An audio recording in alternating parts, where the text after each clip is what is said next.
and good morning. This is Tironan and your friendly neighborhood Tironan. Blowing my own intro here. And this morning we're going to be looking at the partially upgraded A7M Rapu, codenamed Sam. This was the planned successor for the A6M Zero Sen aircraft that was had that soldiered on throughout the war. And this was a case of started too late. Well, it started in plenty of time and finished much too late, and it ended up as 8 prototypes on the factory floor. Saburo Sakai, the famous Japanese ace, flew this and thought it was the best fighter he'd ever seen. And unfortunately for Japan's efforts, it came so late that it made no difference whatsoever. It's In reading about its development, it was a kind of a sad story of all the things that can go wrong in developing an aircraft. Not that it was particularly hard to develop, though it was tough, as much as it was interrupted continuously. The lack of a decent aircraft engine for this delayed its development quite a bit. In this case, it needed 2,200 horsepower to work, which would have put it in uh, Pratt& Whitney's Wasp Double Major engine territory. In this case, it was the Homari 21, I believe. Um, I'll have to check the upgrades here to be certain. May have been the Mitsubishi engine. Um, yes, it was the Mitsubishi engine.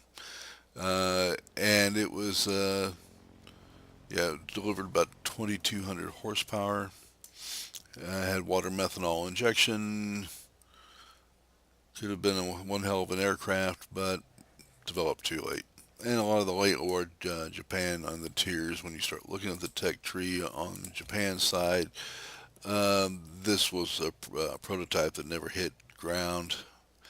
This is a prototype that this is actually in cradles being built when the war ended. This was again a prototype. So that's what we're left with. So I won't apologize for it. That's what they had to do to balance out the tier. Um, when you look at this against other aircraft, you're going to notice this is upgraded somewhat. Neither only has one upgrade, still has two more to go, still has one engine to go. When fully upgraded, you will get to 628 kph, I should say. Um, and then the um, two cannon upgrades will give you 500 and some change. So firepower wise, it's okay. In fact, it's more than okay. It's pretty darn good, and the range on it is pretty good. So when you start looking at that aspect here, um, you'll notice that you're getting 2362 feet, which is more than adequate. This is an aircraft that it's real. If it has a failing at all, it's going to be in the speed. You'll find yourself much slower than most of your competition. Why do I say that? Well, let's look at the KI-64, which won't be a whole lot better. But you're looking at 670, okay? And here you're going to come up fully upgraded with the engine. You'd be looking at 628. So it's going to be somewhat slower than your other aircraft. And you look at the Spitfire, 655. And that's Spitfire 9, which is Tier 7. And then you have the P-51, which is coming in at about 736. Admittedly, it's a very quick fighter. Some of the other things that you'll see are very quick as well. So you're going to not be the fastest kid in town with this particular aircraft. Um, Let's go to battle. We'll take a look at what happens. Hopefully I don't make a total idiot of myself, but I tend to do that from time to time.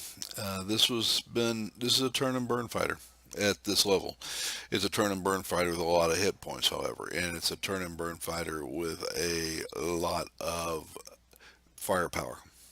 He can flat put a hurt on something pretty quick. Uh, I will say between this and the KI-84, the KI-84 is a less maneuverable aircraft than the Rapu,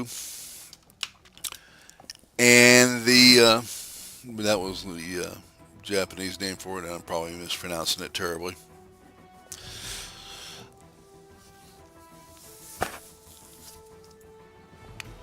And when you look at this, well, we're not looking at anything right now, are we? We're waiting for the loading screen to finish up. Attention. You are entering the combat zone. Get ready for battle. Sorry I was up late last night trying to get this ready for this morning's review. So I hope you'll enjoy it as much as I've enjoyed this aircraft. It took a while to get used to after some of the turn and burn fighters I've had in the past, or some of the energy fighters I've been playing with.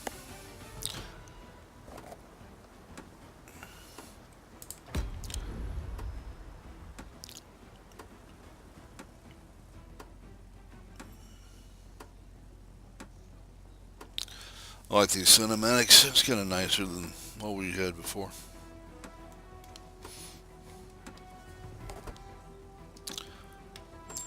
Alright, gets a couple of things here. Boost. Boost is going to be 6 seconds if I can remember correctly. Pilots, get ready for action. Let's go. Yeah, 6-second boost. You have great guns. They will overheat on you, like most of 20 millimeters, and they're pretty quick about doing it per the Japanese 20 millimeters. Maneuverability in the horizontal plane is just fantastic. Dives well, but you're not going to be the first into combat by any means.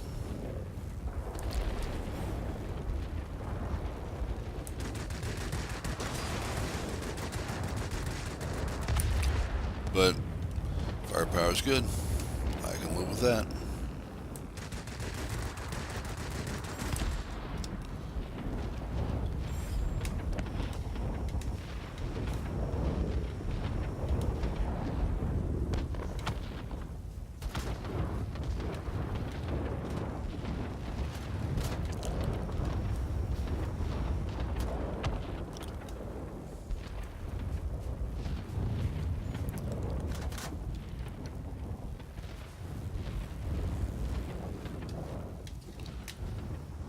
I just wish I knew where the other aircraft were here so we could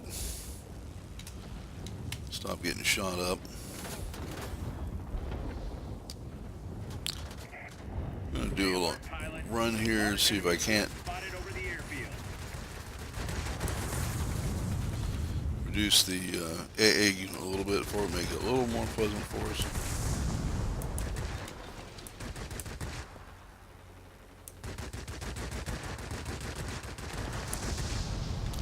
Maybe it won't be so bad now.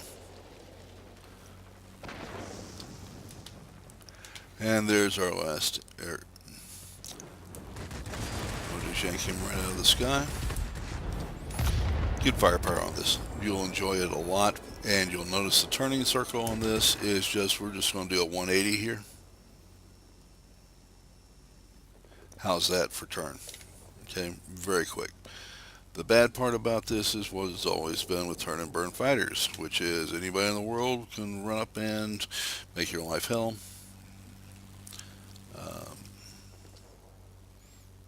And you're not going to catch anyone.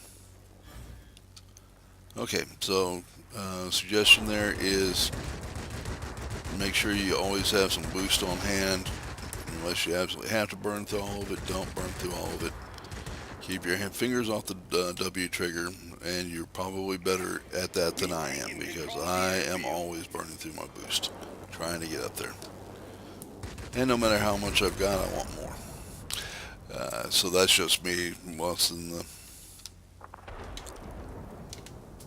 It's really got anything to do with the plane. It took a while for me to readjust. I thought this was going to be a fighter I was just going to hate because of the speed issue. And then I readjusted my playstyle after I got frustrated enough and realized that what you treat this as is a slightly mobile gun platform, and you try to keep it low as much as you can. And that being said, it's a good performer at low altitude. It's very, very quick in turns. And you're going to have to make adjustments otherwise.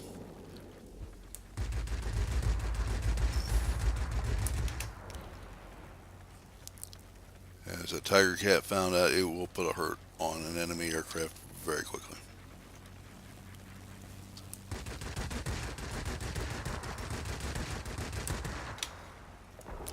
Um, Again, being very aware, being very capable of turning on a dime and not getting overly hooked up on um, any particular aircraft is important. This has just become a murder zone.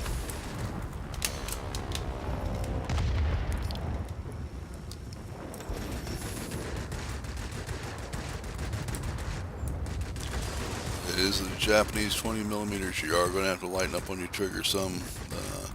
Give your guns a chance to cool down. And it hasn't got much in the way of speed for the 13th time. Um, that being said, we've just made a fairly major contribution. And we're going to have to get back to the other zone and try to protect our airfield. Since we seem to have gotten enemy planes in the middle of it all of a sudden.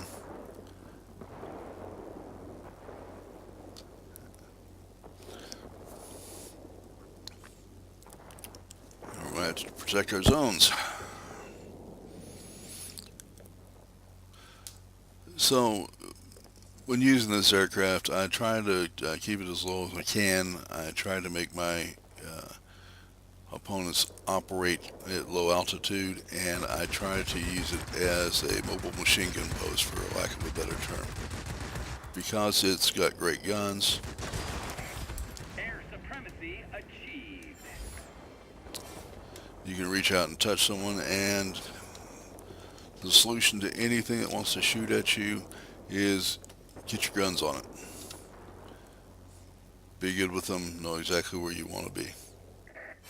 Hang in there. You'll soon be cut off from support. I say again, support will not be available.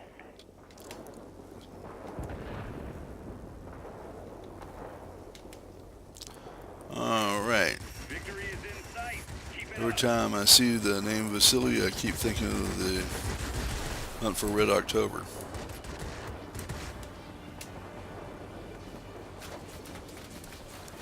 One ping only, Vasily.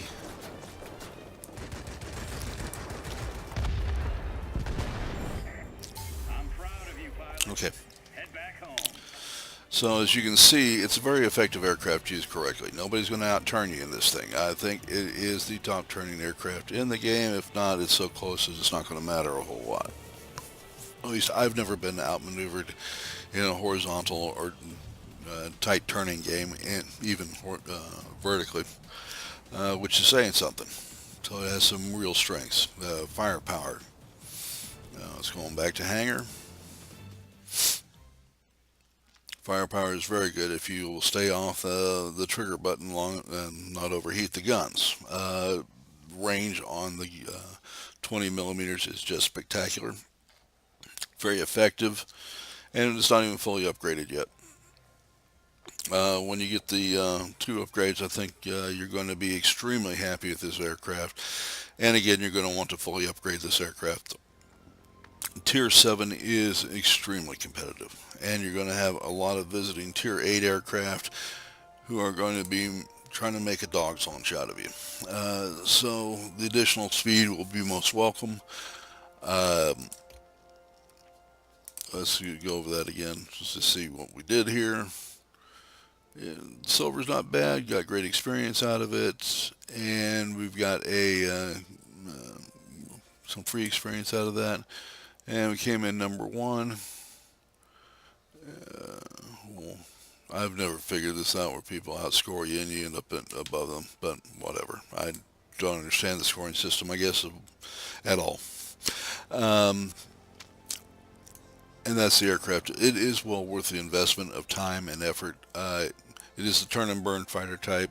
Again, you're not going to be running around with the P-51, you know, chasing down high flying aircraft right and left. The altitude performance is 3609, and in alpine maps, in the Colorado map, uh, where you're going to spend all your time at so far. This is an aircraft that this aircraft is going to be above the level they really want it to be at to be happy. It's just something you'll have to deal with. That being said, play correctly.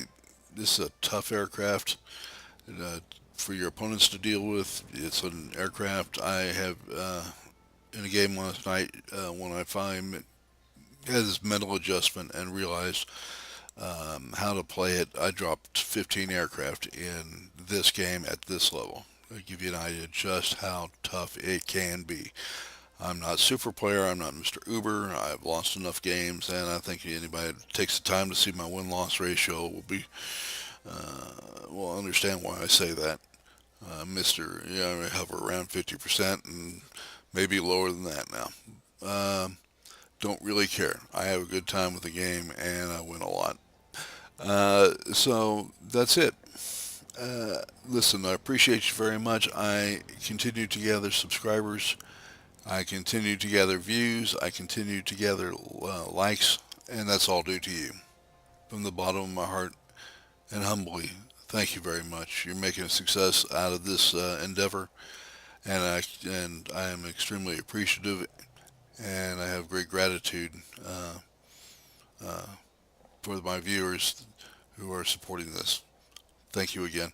Remember to like it and subscribe if you would consider that. And the best of the day to you. We'll see you again soon.